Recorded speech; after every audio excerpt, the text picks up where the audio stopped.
bienvenue dans le podcast Ohana Triathlon. Je suis Hermano et avec Olivier de Scooter, chaque jour de la semaine, en quelques minutes, nous vous expliquons comment débuter, progresser et enfin performer dans le triple effort. Aidez-nous à faire grandir la communauté en partageant ce podcast au plus grand nombre et en laissant une revue et une note sur Apple Podcast. Ça nous aide vraiment à progresser et à monter dans les classements. Allez, assez parlé, place à notre épisode du jour.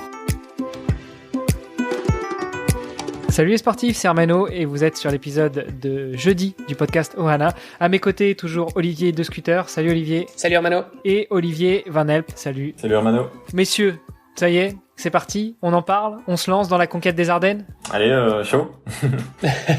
Alors Olivier, s'il te plaît, explique-nous ce que c'est que cette fameuse conquête des Ardennes dont on a rapidement parlé lors des 2 premiers épisodes de cette semaine. Qui l'organise? Pourquoi? Comment, d'où est venue cette idée? Te connaissant, après 2 jours à discuter, j'imagine que ça monte. Donc, il faut que tu nous en dises vraiment plus. Ok, allez, je vais tout balancer là aujourd'hui. Donc, la conquête des Ardennes, cette fameuse conquête des Ardennes, c'est une randonnée permanente. Donc, ici en Belgique, en Ardennes, elle traverse l'Ardenne, la Famenne, le Condro. Donc, vraiment la région au sud-est de la Meuse. C'est une randonnée permanente de 460 km et 9 mm de dénivelé positif. Et alors, en fait, c'est une idée que j'ai eue, mais qui vient finalement s'inspirer en fait du raid des 7 majors, qui est une autre randonnée permanente qui existe déjà depuis plusieurs années. Et ce sont des randonnées qui ont un format de participation libre. Donc, il n'y a pas d'organisation qui vient chapeauter l'événement.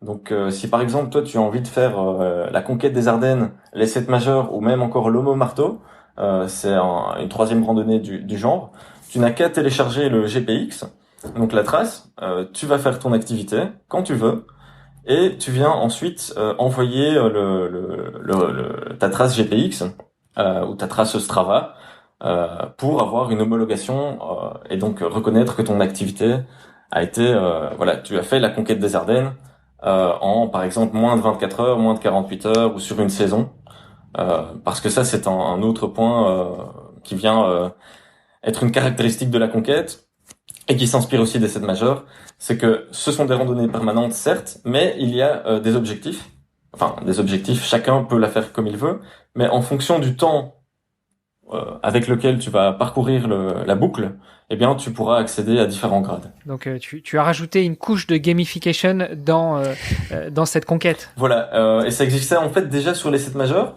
Si par exemple tu fais le parcours en moins de 24 heures, donc c'est de l'ultra clairement, 460 km en moins de 24 heures, c'est déjà il faut déjà y aller.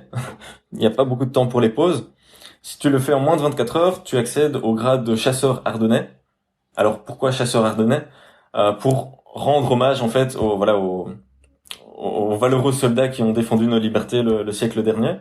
Ici, on est sur la région de l'Ardenne, et donc c'est là également qu'il y a eu la fameuse bataille des Ardennes. Et donc, je voulais rendre hommage, faire un clin d'œil à l'histoire, parce que on va rouler sur les routes où se sont passées des choses tragiques. Ça, c'est le premier grade, le grade absolu. Alors, il y a un deuxième grade qui est celui de baroudeur. Le baroudeur, en fait, va s'adresser à la personne qui va vouloir parcourir l'itinéraire d'une traite, donc sans dormir, sans prendre de pause, sans faire de nuitée, mais qui n'aura peut-être pas les armes pour aller chercher le sub 24 heures, en fait. Donc, par exemple, le faire en 30 heures, ce qui serait déjà une performance physique très considérable. Et donc, ou bien pour même les personnes qui auraient échoué à, par exemple, une demi-heure du Graal de chasseurs ardennais, souligner que tout de même leur effort, leur performance et leur courage. Donc le grade de baroudeur. Ensuite, tu as le 3e grade qui je voulais juste quand même préciser pour ceux qui n'auraient pas encore fait le calcul, parce que dans nos auditeurs, si on n'a pas des adeptes de l'ultracyclisme, 460 km en voiture, c'est assez vite fait, mais 460 km en 24 heures, ça représente quand même 20 km/h de moyenne sur 24 heures. Donc ça veut dire sans dormir, sans pause pipi, sans manger, sans rien, ça fait 20 km/h de moyenne. Voilà, ça replace un peu le débat pour savoir comment rouler 460 km non-stop pendant 24 heures. Il faut rouler à 20 km/h de moyenne, avec un petit peu de dénivelé. Oui, c'est ça, c'est tout l'objectif, c'est que c'est pas un parcours plat. C'est vraiment un parcours casse-pattes. Alors, j'invite ceux qui nous écoutent à aller regarder sur le site donc www.conquêtedesardennes.be. Il y a le parcours qui est détaillé en 4 zones. Bon, ça c'est pour l'anecdote. Voilà, les détails sont sur le site. Mais donc c'est vraiment un parcours casse-pattes. La deuxième partie, je vais dire un peu avant la moitié, donc tu es vraiment dans la zone de Liège-Bastogne-Liège, là où tu as beaucoup de côtes renommées. Alors ici, l'objectif, c'était de supprimer en fait toutes les parties, tous les tronçons plats de Liège-Bastogne-Liège. Donc j'ai regroupé toutes les côtes, enfin pas toutes les côtes, et c'est pas exactement le même parcours, mais j'ai repris certaines côtes en passant de vallée en vallée, mais sans prendre des tronçons le long des rivières, le long des fleuves. Donc c'est ça qui est assez intéressant. Et la dernière partie, c'est vraiment des murs. Tu enchaînes 5, 6, 7 murs avec des passages à plus de 20%. Donc là, c'est vraiment au courage et à la niaque avec ce qui va te rester dans les jambes, de repousser la crampe au maximum. Il y a quand même quelque chose d'un petit peu sadomaso parce que les derniers murs, enfin, on parle de derniers murs parce que justement ils arrivent en fin de parcours quand même. Ouais. Alors c'est vrai que ça c'est aussi une petite particularité. T'aurais pu la faire dans l'autre sens quand même. Mais justement, déjà oui, la conquête des Ardennes se parcourt uniquement dans le sens horloger, pour aller chercher les côtes dans le bon sens, évidemment. Deuxième particularité, c'est que je propose aux participants de commencer à Oui, donc là où tu as le fameux mur de Oui. Alors ça c'est le mur final, hein, donc pour le Graal absolu, bon, c'est pas la côte la pire du parcours, mais bon tout de même après 460 bornes, elle va piquer. Et donc pourquoi dans ce sens-là? Parce que justement au départ de Oui, tu as 90 km qui sont assez, il y a du dénivelé, mais c'est assez calme. Ce sont des côtes vraiment amicales. Et puis tu pars dans la zone de Liège-Bastogne-Liège. Ensuite, tu vas dans l'Ardenne profonde, dans les forêts, les belles plaines, etc.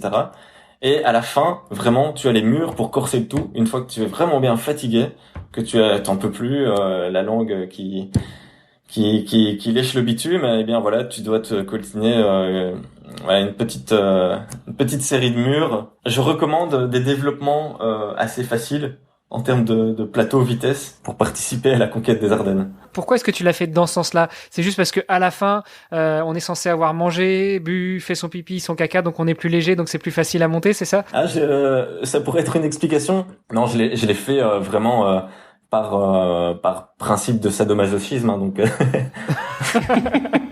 Non, mais c'est vraiment l'objectif d'avoir fait un parcours difficile, au plus difficile possible. Et je pense qu'en Belgique, avoir un tel ratio dénivelé au kilomètre, c'est compliqué d'avoir plus. Tu pourrais avoir plus en faisant, par exemple, un Everesting sur la même côte. Ça, oui. Si tu fais 400 bornes de mur de oui, là, tu vas avoir un ratio dénivelé qui est plus important. Mais si tu peux passer par des régions différentes et ne jamais faire la même côte, c'était d'ailleurs pas si facile, hein. C'est des heures de selle de préparation. Je connais la région parce que j'y habitais quand j'étais ado. Et donc, ouais, c'est des heures de selle pour préparer le parcours. Qu'est-ce que ça représente pour l'organisateur de ce type de rando libre? Parce que tu l'as dit, c'est une rando libre, donc c'est pas tout le monde ne prend pas le départ en même temps. Qu'est-ce que ça représente pour toi? Toi, quel est ton apport en dehors d'apporter le parcours? Et puis, est-ce que ça a un coût pour les gens qui veulent réaliser cette randonnée et puis ce challenge? Toi, qu'est-ce que ça représente comme coût pour toi de distribuer ce grade, ce diplôme, de mettre à disposition les traces GPX? Est-ce que tu les mets à jour régulièrement? Est-ce que le parcours va changer ou est-ce que ça va être un parcours immuable? Qu'est-ce qui se passe si tu as des travaux sur le parcours? Est-ce que tu as mis en place une veille sur le parcours pour être certain que tes participants ne seront pas embêtés par une impasse improvisée en plein milieu de la route? Alors, je vois Olivier qui note là parce que ça fait beaucoup de questions. Je vais essayer, j'en ai distingué deux principales. Alors premièrement, l'aspect organisationnel, coût, etc. Alors bon, c'est sûr que moi j'organise cette conquête des Ardennes. J'ai quand même pas mal d'heures de travail là derrière. Le fichier GPX, il est libre sur Strava, sur d'autres sites où tu peux le télécharger gratuitement. Ça, y a pas de problème. Donc, si par exemple toi t'as envie de faire la conquête des Ardennes, mais t'as pas forcément envie d'être dans le tableau final des finishers officiellement, tu peux quand même aller la faire. Moi, les routes sont à tout le monde, donc tout le monde peut aller rouler sur les routes de la conquête. Maintenant, c'est vrai que je propose une formule où le participant s'inscrit officiellement, c'est 15 €. Donc avec ça, il a la trace GPX et aussi il reçoit un petit finisher prize à la fin. Donc une fois qu'il aura son activité homologuée, il va recevoir un écusson brodé avec son grade, donc soit de chasseur ardennais, soit de baroudeur, soit de sanglier des Ardennes, soit de marcassin, dépendamment du temps avec lequel il aura parcouru la boucle. Et aussi un petit sticker vélo vinyle. Tu vois que tu sais coller comme on peut coller les noms prénoms avec le drapeau. Donc c'est deux petits trucs que je vais envoyer moi. Et alors j'espère aussi faire des maillots, mais bon ça sera peut-être plus pour la fin de saison. Donc continuer à développer la conquête des Ardennes, non pas pour en faire un événement sportif mercantile, mais pour offrir des possibilités aux participants de bénéficier de petits prix ou c'est bon. Il y a plein d'idées dans la tête que je dois faire une ligne directrice pour les mois à venir, mais pour l'instant, c'est le présent, c'est ça quoi. Ok. Alors si jamais tu veux faire des maillots, des trucs comme ça, je peux te mettre en relation avec un gars qui s'appelle Olivier aussi. Je fais des trucs pas mal. Si jamais ça t'intéresse. Ouais, je connais. J'ai l'adresse. Et du coup, aujourd'hui, ça représente quoi? Parce que c'est assez récent en fait la conquête des Ardennes. Bon, tu nous l'as annoncé il y a quelques semaines, mois peut-être, mais c'est assez récent finalement. Ça en est où aujourd'hui? Il y a déjà eu beaucoup de participants? Bon, on est dans une année particulière. Enfin, c'est la deuxième année particulière. Il y a un grade qui sera pas accessible pour l'instant à cause des normes sanitaires et des couvre-feux régionaux. Ici en Belgique, notamment. Ça dépend les régions, mais la nuit, tout le monde doit être chez soi, donc parcourir le parcours en moins de 24 heures, ça sera déjà pas possible. Maintenant, on a déjà eu 8 participants qui ont fait la conquête des Ardennes en 2 jours.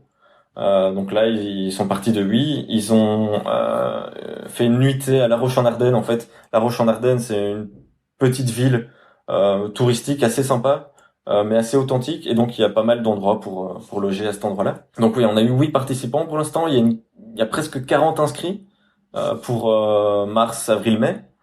Et alors ça arrive au compte-gouttes, mais pour l'instant c'est difficile aussi avec la météo. Les circonstances ne sont pas favorables. Il faut dire que les 8 participants, ils ont tous pris la route en hiver, quoi. Donc c'est avec les jours qu'on connaît aujourd'hui. C'était il y a pas très longtemps. Ah oui, c'était même le 27 février les premiers. Ils sont partis donc à 6h30 du matin. Ils étaient sur leur vélo, mais température négative. C'était horrible, hein. L'avantage c'est que quand tu fais des côtes ça réchauffe. Ouais, mais quand tu les descends, non mais ils ont été très courageux. Bon, c'était des week-ends où il a fait beau, tout de même, il a fait froid mais il a fait beau. Donc ils ont quand même profité et les retours étaient très positifs à la fois sur les routes, les paysages et l'ensemble quoi. Donc la difficulté allez voir sur le site les retours sur la page Facebook. Ça peut donner envie. Alors, fais-nous rêver. Est-ce qu'il y a de la parité dans tes participants pour l'instant ou ce sont que des participants S et pas des participantes T? Pour l'instant, ce ne sont que des participants. Le fruit du hasard, je pense que on aura des participantes très bientôt et je l'espère d'ailleurs parce que avis à vous mesdames. C'est un challenge qui s'adresse à toutes et tous. Bon, à ceux qui aiment le dénivelé, donc peut-être pas à tous quand même. c'est tout de même une restriction. Bon, et du coup, il me semble que dans un mois, on l'a fait, on sera dessus en fait. Ah, on va essayer de la faire en 2 jours là, au mois d'avril, avec toi, Oli, et quelques autres, à confirmer les présences, mais on va le faire en 2 jours, ouais. Ça sera l'occasion de prendre des photos, de faire des retours sur les réseaux et de mettre ça en lumière. Bon, super. Je pense que ça fait une très bonne conclusion pour l'épisode du jour. Demain, ce que je te propose, Olivier, c'est de parler justement de ta vision pour le challenge et les prochains objectifs que tu te fixes à court ou moyen terme. Et puis peut-être si tu vas nous créer d'autres challenges type la conquête des Ardennes. Donc on parlera de tout ça demain. Ça va, parfait. À demain. Merci. À demain. À demain. Vous avez apprécié cet épisode? Alors taguez Ohana_Tree sur Instagram et si ce n'est pas déjà fait, laissez un commentaire sur Apple Podcast.